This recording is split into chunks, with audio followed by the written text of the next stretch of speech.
ኣብ 1914 ዓመተ ምህረት ኣህጉር ኤውሮጳ ኣብ ኣፈፌት ኩናት ተገማጊማ ነበረት።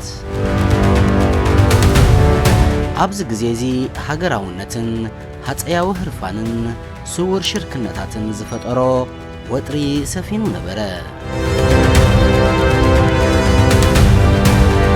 ናይቲ ግዜቲ ካብ ዝዓበዩ ንግስነታት ዝነበረ ንግስነት ዓባይ ብሪጣንያ፣ ፈረንሳ፣ ጀርመን፣ ኦስትሪያ ሃንጋርን ከምኡውን ሩስያ ንኩናት ድልዋት ኮይነን ነበራ። እንተኾነ ግን ኣብቲ እዋን ኮይኑ ነቲ እዚ ወጥሩ ዝወልዖ ኩናት ክመጽእ ኢሉ ዝገመተ ኣይነበረን።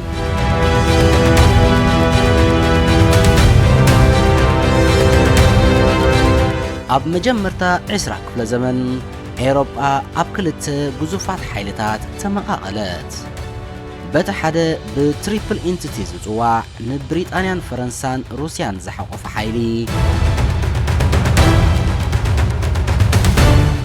በቲ ሓደ ድማ ብስሉሳዊ ኪዳን ዝጽዋዕ ንጀርመንን ኦስትሪያ ሃንጋርን ጣልያንን ዝሓቖፈ ሓይሊ ቆይሙ ነበረ። እዚ ሚዛን ሓይሊ ተኣፋፊ ስለ ዝነበረ ዋላታ ዝነኣሰት ኣብ መንጎዞም ክልተ ግዙፋት ሓይልታት ትፍጠር ክስተት ዓለም ለኻዊ ጥፍኣት ከተስዕብ ትኽእል ነበረት።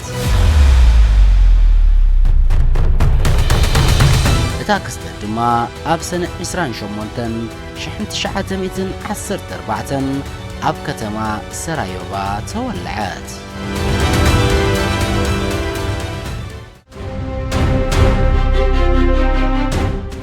ወራሲ ዓራት ናይ ኦስትሪያ ሃንጋሪ ዝነበረ ፍራንስ ፈርዲናንድ ብሓደ ጋቭሪሎ ፕሪንሲፕ ዝተባህለ ንናጽነት ህዝቡ ዝቃለስ ዝነበረ ሰርቢያዊ ተቐትለ።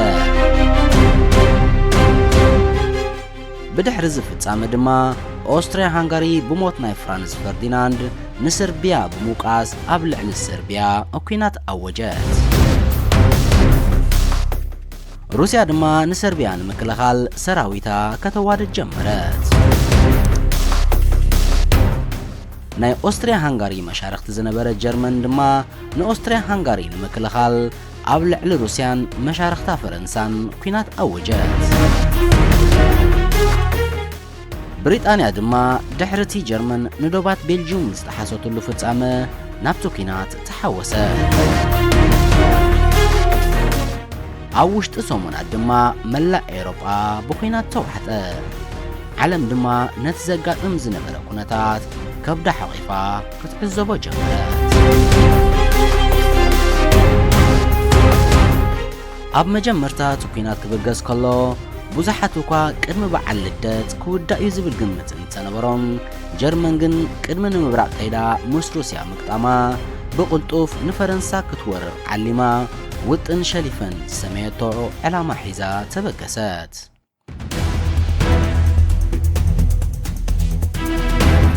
ሓይልታት ጀርመን ንመሬት ቤልጅየም ጥሒሶም ናብ ፈረንሳ ኣቕንዑ።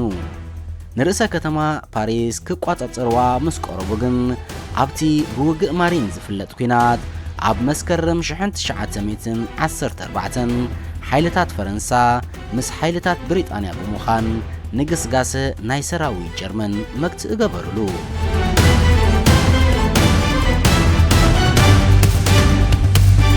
ብድሕሪዚ ክልቲኦም ወገናት ካናለታት ብምኹዓት ነቲ ንዓመታት ዝቐጸለ ናይ ካናለ ቅዲ ኩናት ጀመራ። ኣብዚ ግዜ እዚ ካብ ሰሜናዊ ባሕሪ ክሳብ ዶባት ስዊዘርላንድ ዝተዘርግሐ ሰፋሕቲ መርበባት ናይ ካናለታት ተዘርጊሑ ነበረ።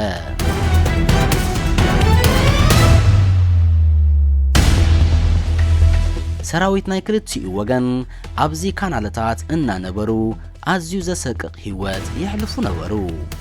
ካብ ኣናፁ ጀሚርካ ክሳብ ከበድቲ ሕማማትን ዘየቋርጥ ደብዳብ ናይ ከበድቲ ጽዋራትን ስናይፐራትን ዝበዝሖ ህይወት ብምንባሩ ድማ ኣብዚ እዋን ማእለያ ዘይብሉ ህይወት ሰራዊት ናይ ክልቲኦም ወገናት ሓለቐ።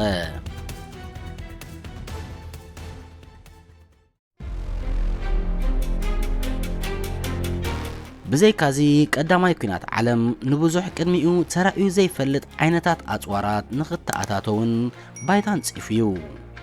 ማሽንጋናት ነቲ ተኣኪቡ ዝመጽእ ዝነበረ ማዕበላት ሰራዊት ጸጥ ከብል እንከሎ ኣብ ታሪኽ ንመጀመርታ ግዜ ድማ ከም ማስታርድ ጋዝን ክሎሪን ጋዝን ዝኣመሰሉ መርዛማት ጋዛት ውን ንሳምቡእ ብዙሓት ወታደራት ካሕሩርን የዕንቲ ብዙሓት ውን ካዕውሩን ክኢሉ እዩ ኣብ ብዙሓት ድማ ነባሪ ኣካላውን ስነ ኣእምራውን ዘይሃስስ በሰላ ገዲፉ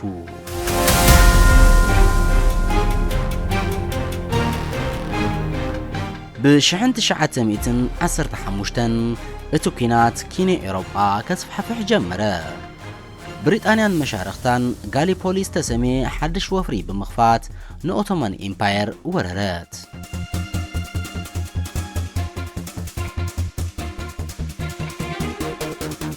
ካብቶም ብኣንዛክስ ዝፍለጡ ናይ ኣውስትራልያን ኒውዚላንድን ሰራዊት ድማ ብጅግንነት እኳ እንተተዋግኡ ኣብ መወዳእታ ግን እቲ ኩናት ህይወት ናይ ልዕሊ 250,000 ሰባት ቀዚፉ ተዛዘመ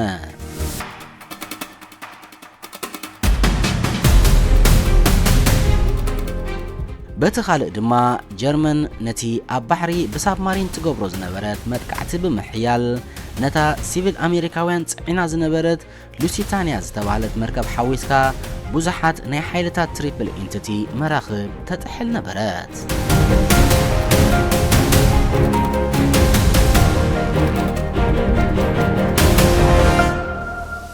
ኣብ 1916 ኣብ ምዕራባዊ ግንባር ዝካየድ ዝነበረ ኩናት ኣብ ታሪኽ እቲ ዝኸፍአ ምዃኑ ይንገር ኣብቲ ንኸባቢ ሓደ ዓመት ኣብ መንጎ ፈረንሳን ጀርመንን ዝተኻየደ ብውጉእ ቨርደን ዝፍለጥ ኩናት ኣስታት 700,000 ህይወት ይቐዚፉ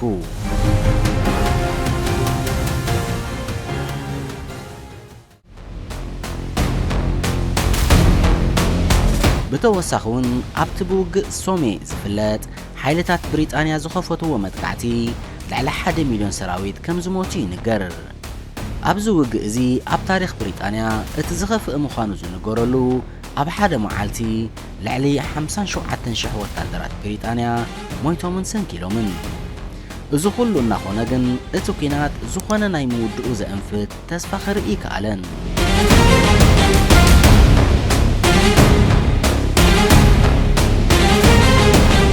بوغن مبراق روسيا ببقرب كتفراخش جمرات እቲ ኩናት ነቲ ዝነበረ ሓይሊ በብቁርብ እናዳኸሞ ክመጽ ብምጅማሩ ኣብ ውሽጢ ሩስያ ተቃውሞታት ክለዓል ጀመረ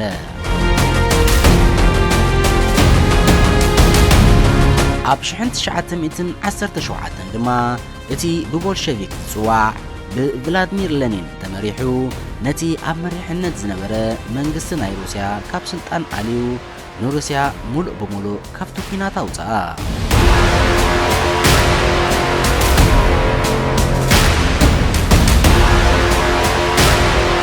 እዚ ድማ ንጀርመናውያን ሰራዊቶም ናብ ምዕራብ ገጾም ንኽጓዓዙዎም ዕድል ከፈተሎም እዚ ስጉምቲ እዚ ግን ድሒሩ ኣብ ታሪኽ ናይ ቀዳማይ ኩናት ዓለም ዓብ ነጥቢ መቐይሮ ዝፈጠረ ፍጻመ ኸሰተ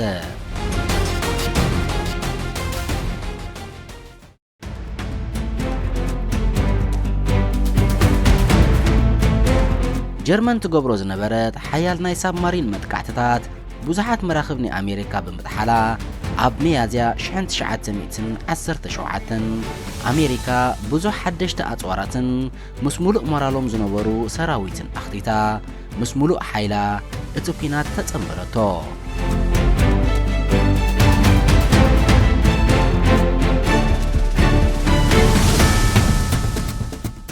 ነዚ ናይ ኣሜሪካ ምትእትታው ዝተዓዘቡ ጀርመናውያን ድማ ቅድሚ ሙሉእ ብምሉእ ሓይለ ኣሜሪካ ኣብቲ ኩናት ዝካየደሉ ዝነበረ ቦታ ምጽሑ ብደ ስፕሪንግ ኦፌንሲቭ ዝጽዋዕ ናይ መወዳእታ ናይ ተስፋ ቆረጽ መጥቃዕቲ ኣብ 1918 ከፈተት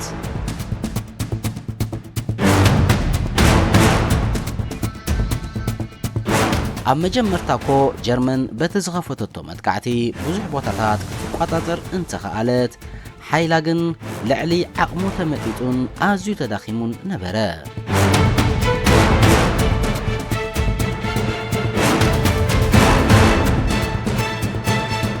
እተን ናይ ኣሜሪካ ሓድሽ ሓይሊ ዝዓጠቓ ናይ ትሪፕል ኢንቲቲ ሓይልታት ድማ ኣብ ልዕሊ ጀርመን ብ100 days offensive ዝፍለጥ መልሰ መጥቃዕቲ ከፈታ።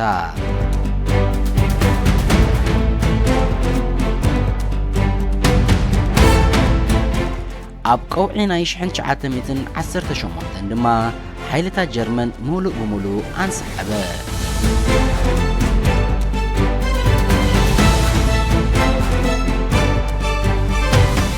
ኣብ ከተማታት ጀርመን ድማ ናዕብታት ክለዓዓል ጀመረ እሞ እቲ ናይቲ ግዜቲ ናይ ጀርመን መራሒ ዝነበረ ካይዘር ዊልሄልም ካልኣይ ድማ ካብ ስልጣኑ ወረደ።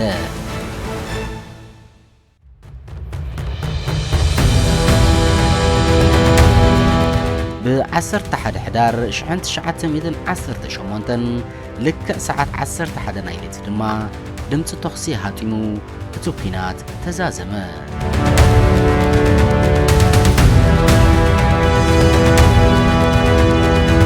ዋላ እኳ እቲ ኩናት ተዛዚሙ ሰላም እንተመፀ እቲ ዝተኸፍለ ዋጋ ግን ኣዝዩ ከቢድ ነበረ።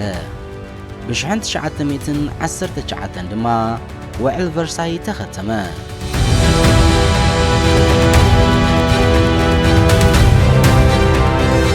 እዚ ውዕል እዚ ንጀርመን ሙሉእ ሓላፍነት ናይቲ ኩናት ንኽትወስድ ዘገድድን ከበድቲ ናይ ቁጠባ ማዕቀባታትን ናይ ብዙሕ ኣብ ትሕቲ ጀርመን ዝነበረ መሬት ክሳራታትን ከበድቲ ናይ ወታደራዊ እገዳታት ዝሓዘ ብምንባሩ ብጀርመናውያን ከም ከቢድ ውርደትን ሕስረትን ስለ ዝተወስደ ነቲ ስዒቡ ዝመፀ ግርጭታት ዘርኢ ዝተኸለ ውሳነ ነበረ።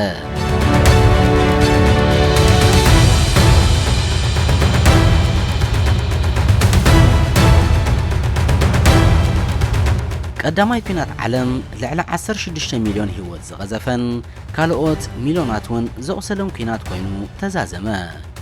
እዚ ኩናት እዚ ንብዙሓት ንግስነታት ዘፍረሰን ናይ ብዙሓት ሃገራት ዶባት ዳግማይ ዝሓንፀፀን ኣብ ዓለም ድማ ከቢድ በሰላ ዝገደፈን ኩናት ኮይኑ እቲ ንኹሉ ኩናት መወዳእታ ዝገበረ ኩናት ተባሂሉ እኳ እንተተፀውዐ ዓለምና ግን ድሕሪ 20 ዓመታት ምዝዛም ናይዚ ኩናት ናብ ካልእ ካብኡ ዝኸፍእ ኩናት ኣትወት።